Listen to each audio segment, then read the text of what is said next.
It's unique. No argument. Doesn't mean it's going to be valuable. But again, the challenge there is going to be which ones will remain over the long haul. The technology of NFT is still, if we keep on saying that cryptocurrency and Bitcoin is still a baby, well, the technology of NFT is even much younger.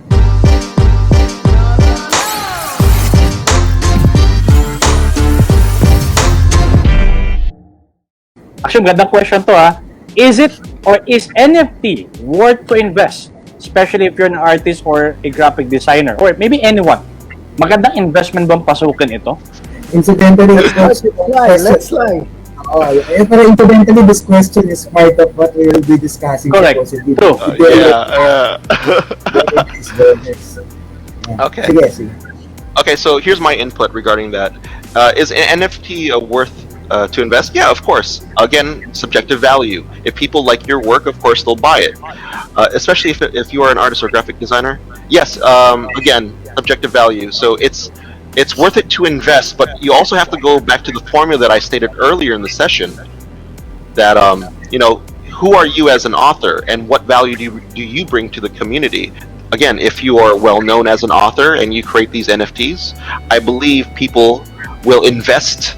Not just because of your artwork, they'll invest in you because they somehow relate to whatever theme you're providing.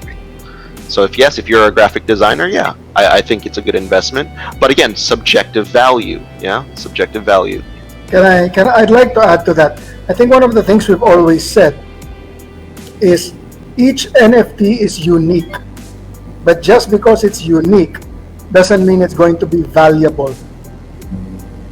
I think that's something that everybody needs to keep in mind. So unique, no doubt. That's the whole essence of an NFT. An NFT is unique. If all four of us on this call right now each had an NFT, I would have one which would be very different from what Sly would have and from what Coach Jonathan and Coach James would have. But that doesn't mean that it would be valuable, because it goes back to what Sly pointed out. It's especially if we're looking at right now, the biggest use case is probably gaming and in the art sector, right? People, all of these guys selling their work. So that's possible because somebody has decided that here's the value I'm going to put on your work.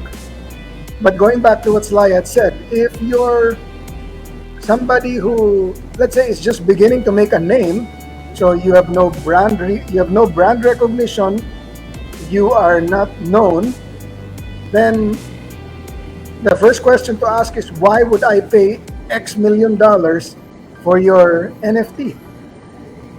It's unique. No argument. Doesn't mean it's going to be valuable.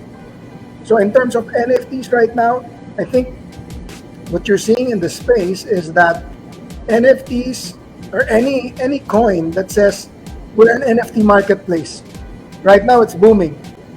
But again, the challenge there is going to be which ones will remain over the long haul.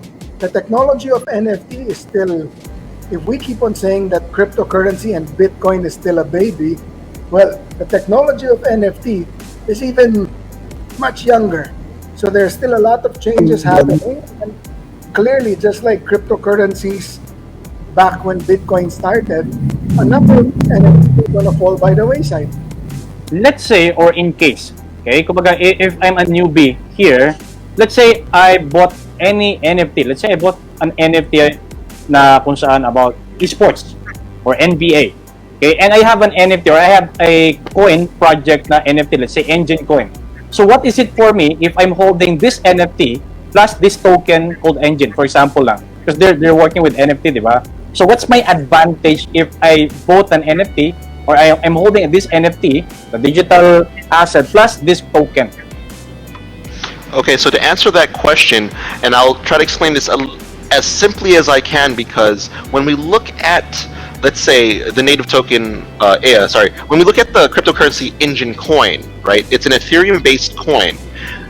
Some NFT marketplaces require Engine Coin to create an NFT. So the advantage of having the Engine Coin is that you can create NFTs.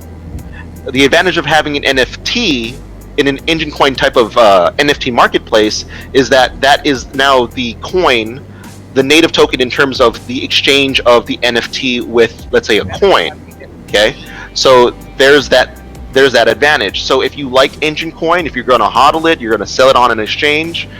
When you sell your NFT on that NFT marketplace that accepts engine coin, that's what you will receive once you sell your NFT. Now, here's the thing: a lot of people have to understand, because I had to learn this the hard way back in 2019 when I was programming NFTs under EOS. When you have, let's say, engine coin, Ethereum, EOS, doesn't matter, and then you're going to create an NFT with these coins. These cryptocurrencies that I just mentioned represent a value on the blockchain. To explain it a little bit better, when you create an NFT using a cryptocurrency, you're basically you're staking it, you're placing it onto a smart contract, okay, that creates the NFT for you, okay. You're placing it on a smart contract where you can now have available resources like RAM or CPU in your Ethereum account, your EOS account, or your Wax account to hold these NFTs. Because when you look at Ethereum, Wax, or EOS, these accounts have resources. These are your resources, by the way, because it's your wallet. Now, these resources, they go into the smart contract. That's what they allow you to. This is where it allows you to create the NFTs. So when you build an NFT, you need these coins so that way you can get more RAM, meaning more storage in your, let's say, your account to create more NFTs. Hopefully everyone understands this. When you create an NFT, it's not free, guys. You will need, let's say, engine coin, EOS, Wax, or Ethereum to create these NFTs. That's what I mean by it's an advantage to have these coins. And I guess to add to that, to your question, Coach Jonathan. So following on from Sly's explanation, so if you have the NFT already, then okay, let's look at gaming, for example. Once let's assume you've got the engine, you're able to create the NFT. So now, because of the NFT, it allows people from within that game, you could actually now start trading your items. So let's say if you have a piece of armor, which let's say Coach James wants, you can trade it because now that can be embodied with an NFT. Prior to the idea of an NFT coming into existence, you couldn't really do that. You could only trade it within the game. But now actually, the NFT would allow you to trade it across platforms. If it's, let's say, an item which they wanted to use in another game, the NFT would make that possible. So it actually broadens the opportunities, especially in gaming. That's why I believe, and Sly and James can confirm this, gaming was probably one of the early adopters for NFT technology. Meron ako nakita dito, it's an interesting question. And he's talking about plagiarism. Okay, this one came from, I don't know how to pronounce the first name, but it's Rufus, yung last. So the question is, long question. Sir Fermin mentioned that NFT is a much younger tech compared to crypto. However, in the current landscape of the art world, plagiarism is still a very rampant problem. So is there a way for people to prevent making a profit of a plagiarism work, especially since crypto is considered as a wild west of an environment? Okay, this is a good question, huh? It's a very good question. Okay, I think Sly can answer that one. Okay, so again, I'll try to simplify this. I don't want to get too techie. Most of the NFT world, you can go to Atomic Assets, OpenSea.io, and choose any NFT marketplace. What a majority of people tend to do is that they probably did some work, they created a picture, probably a Giphy, and then they said, you know what, today I'm going to create this artwork and convert it to an NFT. There's a problem with that, because when we look at these NFT marketplaces, these NFT marketplaces do not protect authors in terms of anti-plagiarism like software built into the website. Okay, so what that means is, okay, how do you display your work at the same time knowing that somebody might just use a Windows snipping tool and crop your work and make it their own? So, to answer the question, how can you prevent people from profiting off your work or pirating your work? So this is where I come in. For this entire week, I've been trying to solve that problem, and I figured it out. How? The problem is, to protect your work, you need to add an extra layer of protection. Now, if I'm your friend on Facebook, you've probably seen my work this week. Most artwork on NFTs are based on a 2D plane, meaning XY axis, it's a flat picture, right? But what a lot of people don't understand is that picture alone can be a gateway to display your artwork. But in order to display your true artwork, you need a level of security, okay? I really want to share this if I can. Sure. Yeah, why not? I don't have everyone. I know everyone's been what do you call this? I posted the fact that I had a touchscreen project I've been working on. But is it possible? Okay, you know what? Let me try this. Hold on. Let me share. I've seen that, I think yesterday or a few days ago. Right, and Jonas also shared that sa timeline niya. Because I really want to share what I mean, because this is really what's going to help a lot of people. What I'm trying to say is that the problem with a lot of NFTs is that they're drawn on a 2D plane.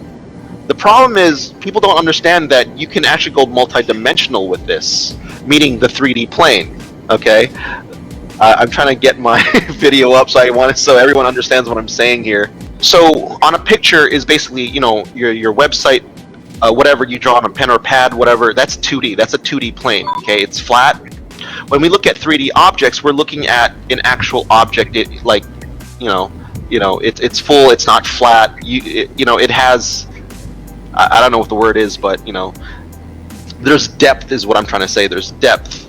Now, what I've done with NFTs in terms of the artwork is that I've provided the 3D element of it while providing security, meaning I wrote a software where in order for you to view the picture or view the object of the NFT, you have to download this software I created. You can't find my software anywhere else, but you have to ask me, because I am the author. I will provide you the public app so you can view it on your phone. But in terms of finding software that will hack this, no, you can't find it. So that's what I mean by adding an additional security layer to your NFTs. But how do we do that? How do we add an additional security layer? This is where the idea of programmability in an NFT comes into place. So when you program your NFT, what's happening is you now have full control of how you want people to view it. Do you want them to view the NFT, let's say, on an external website off the NFT marketplace? Or you want to do it like how I did, where I used QR code and augmented reality? Yeah? So how you control the viewing is going to be entirely up to you. But that control also allows for that additional security layer. So that way, people can't just, even if you use your cell phone, you won't see the object. Okay, so yeah, there you go. There's the video. So, as you can see right here, I'm using a QR code and a 3D object appears. Now, here's the thing though. The 3D object appears only on my phone because I'm running the software. But if, let's say I share that software with other people, they too can also see the object. Okay? So, that's what I mean by an additional security layer. If you want to see this, I'll gladly give you the public software. Okay?